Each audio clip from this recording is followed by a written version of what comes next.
in 3, 2, 1, go. Alright, welcome everybody to the SK Planet Pro League.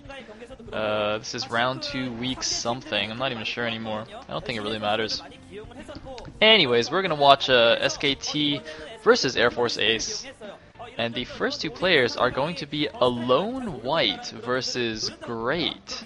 I have no idea who Alone White is. Have you ever heard of this person? Not really, but I looked him up before the match. He's like, they only put him out on Zerg favored maps, like Zerg and Protoss favored maps, so he's actually only played one career game versus Terran, so I think he's kind of designed as a sniper, but looking at his overall win percentage, he's not even that. He just looks like a guy that they're giving a chance in this game, who hasn't really shown very many results in the past. I mean, it makes sense, you know, they're playing against Air Force Ace, pretty big favorites, I'd say, or I think everyone would say. So, you know, might as well give a rookie some experience, some screen time. And, oh, we do already have a question. Who's the mysterious co-caster? Why don't you introduce yourself? Alright, hello there everybody. I am Barosh, a veteran caster of Brood War. I'm coming up on my 3-year commentary-versary. I started out on SC2GG. I upload videos on youtube.com/SC2GGVarosh, and I messaged Sayle after watching one of his awesome English rebroadcasts of Pro League, and I'm like, hey man, it looks like you're struggling in the beginning of the game because you ran out of stories to tell about your personal life and you have nothing to talk about. Maybe I can come on and help you out. And this is already killing plenty of time, so maybe it's working out already. I don't know. Your plan has succeeded. Excellent. Well done. Anyways, looks like we are on Outlier here for the first game. It's going to be a ZVZ. So, yeah, not quite a Zerg map, but a good Zerg or a good map for Zergs to snipe Protoss, I guess. But it's going to be a ZVZ because we always end up with ZVP snipers hitting each other on this map. And I don't know if Alone is at all good at ZVZ, I think he'll be fine here. Because Great, even though I like him a lot, he's a pretty decent player. His ZVZ is not very strong at all. Yeah, and I feel like Great's a really streaky player too. Like he had a really good run to get into the finals. What MSL was that? That was the PD Pop MSL, I think. He had like a really good run, and then he's like kind of fallen off it since then, and I think so far in Pro League he's like 1-4. He really hasn't been playing that well, but we have good news already that the Overlords are going to meet in the middle, and they're going to be scouting each other first, so we should see the most well-informed type of ZVZ, which is a lot preferable to the coin flippy type thing. It looks like we're seeing a 9 pool already out from Alone and over something build from Great. So if Great doesn't go for a 12 hatch, he should be in a pretty good position right here. Well, he is going for a 12 something, which is making me a little bit nervous. However, we recently did see what was it? Zero versus some random Zerg, I can't remember, where he went for 12 hatch and managed to hold off a 9 pool. Was it Hiva? I think it was Zero versus Hiva. I think. It's certainly not impossible. Jadon makes a habit of it, but it is very difficult to hold it off without getting some sort of disadvantage, especially with this really quick 9-pool speed build. Although luckily he is going for the 12 pool, so he should Great if he doesn't mess something up seriously. He should have a really good chance of taking this game. He's going to have an Overlord sitting above his opponent's main, and it looks like he's going to be expanding not to the normal natural, but to the top right, so that actually could be problematic for him. And that's actually quite an interesting decision. I mean, 12 full expand is, you know, certainly a common build, but expanding to that back there, I highly doubt he's gonna, you know, invest a drone in mining out those minerals in between the bases. So the only thing he's gonna make from that hatchery is drones and air units. So definitely going for the, you know, the mid-game Spire focus there. You can already see he's got a sunken colony, in fact, for defense.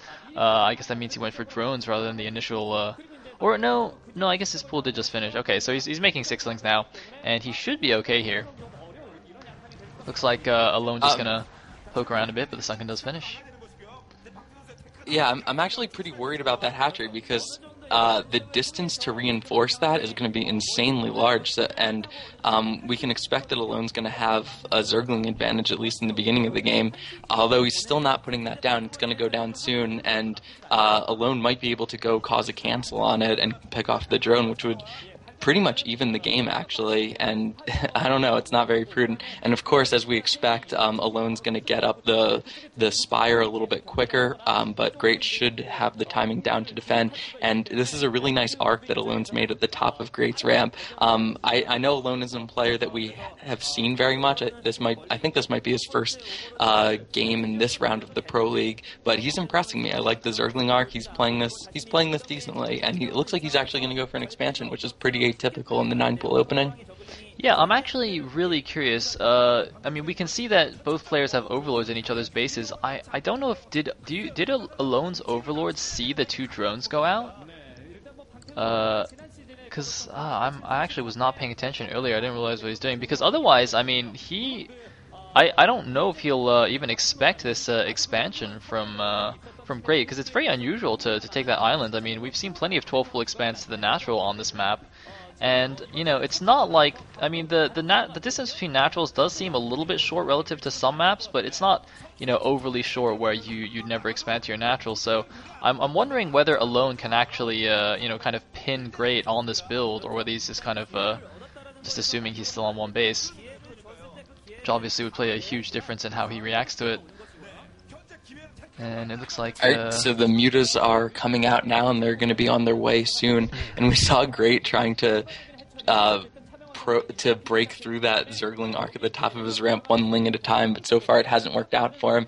His expansion is up, and he's getting his second gas earlier, but it looks like, I like this move by Alone. He got 6 Scourge, and he's going to go camp those right out over the lair, and hopefully he's going to be able to pick off the first 3 Mutalisks that come out, and if he does that, he's going to be in a really good position. Meanwhile, it looks like he's going to try to break down the ramp too. It looks like he does have a few extra lings, so this might actually work out really, really well for him. He gets there, the timing is perfect, and he's just going to have to wait, and this is bad for Great because he's losing a huge amount of money here, because I'm pretty certain that he's produced 3 Mutalisks, so he's going to take a pretty bad exchange there. Looks like he loses just one of the Mutalisks. I think a bit of a lucky break there for Great. Not even taking any of the other Scourge hits, but I mean, he still has to micro those mutas for their lives, and it looks like Alone has followed up with 3 mutas of his own. Great, in a little bit of trouble here. Looks like regrouping with another muta from the top hatchery, going to take 1 Scourge hit there, and looks like takes another Scourge hit, loses a second muta to the Scourge. Very, very bad exchange for Great. And it looks like Alone is just going to chase him down. It's equal mutas number now, 3-on-3, but Alone has a couple of extra Scourge, so Great needs to stay on the retreat here. He's got to try and micro down. Looks like he does lose an additional muta, but he regrouped with another one, so I think the muta counts might be even, and looks like Alone doesn't want to press the issue, doesn't want to go too close to Great's base and give him that defender's advantage. Looks like one random muta actually flew into Alone's base. I have no idea what that was, a misrally or what's going on there, but Great's just going to lose that for nothing. It looks like Alone's really outpacing Great in terms of the Mutalisks. Great's had a few poor exchanges and didn't micro very well against those Scourges at the beginning, and I think Alone might... he definitely has a little bit of a muta advantage, but Great's going to have just a little bit more gas coming in, so just maybe Great's going to be able to catch up. And if he does get a muta with these 2 Scourge, that's going to be good for Great as well. But I think Alone definitely has a pretty big advantage in this game, and he's going to have a slip up in micro just like Great did for Great to be able to come back in this game. And it looks like he can't find a muta to kill with his Scourge. Yeah, it doesn't quite get the lucky timing there. And, you know, just thinking in terms of the overall way the series is going to play out, if Air Force Ace drops the first set to just, like, a random newbie, like, not one of, you know, the SKT heavyweights, I mean, what chance are they going to have in this series? And it looks like Alone is now moving in for the kill here, doing some very nice muta micro against a Scourge. Great is down to, like, 1 Mutalisk. There he loses the last one, and that's got to be GG. Great, just kind of stick it out, because that's what pro gamers do nowadays. They don't leave ever. But he is completely dead. And there's the GG from Great. Alone, who I'm pretty sure that this is his first game this season. He is going to take it in a ZVZ against Great. And putting SKT up 1-0 without using FBB is pretty scary indeed. Yeah. Although I don't want to count Air Force Ace out of it. They are not actually in last place this year. They're still beating Kespa Teammate right now, which is really surprising because Teammate has Jadong and C, so maybe they'll be able to put together 3 more wins, but it's going to be tough. That is true. The rankings right now are just completely crazy and nonsensical. So many teams taking upset victories.